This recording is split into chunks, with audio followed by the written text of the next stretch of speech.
រៀបសួរពុកម៉ែបងប្អូនជាទីគោរពនិងជាទីរាប់អានក្នុងវ័យ20ថ្ងៃឡើងផ្លែនិងត្រួយតែងតែមានការប្រទីងបន្ទង់ជាកត្តាពេលលាស់ត្រួយពេលនេះធ្វើឲ្យផ្លែជ្រុះច្រើន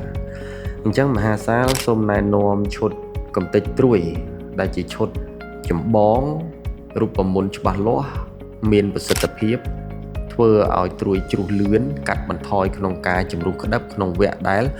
កំពុងតែមានការពង្រីកនិងពង្រឹងមៀតនៃផ្លែអញ្ចឹងពុកម៉ែបងប្អូនទាំងអស់គ្នាបាននឹងស្រាប់ថារាល់ពេលដែលមានត្រួយក្នុងអំឡុងពេលដែលមានការបែកក្តឹបមានវិវឌ្ឍនាការពង្រីកពង្រឹងខ្លួននេះកាលណាចេញត្រួយគឺធ្វើឲ្យជ្រុះនៅក្តឹបច្រើនអញ្ចឹងពុកម៉ែបងប្អូនទាំងអស់គ្នាតែងតែមានការកង្វល់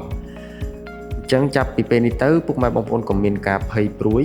កង្វល់ដោយសារ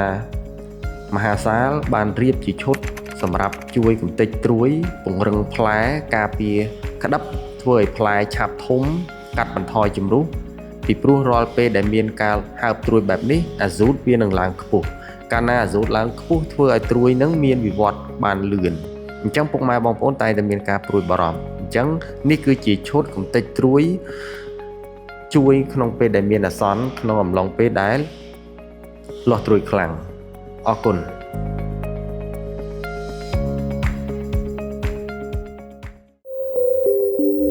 កសិកម្មមហាសាលចំណាយតិចចំណេញច្រើនកើនទិន្នផលនិងងាយស្រួលក្នុងការប្រើប្រាស់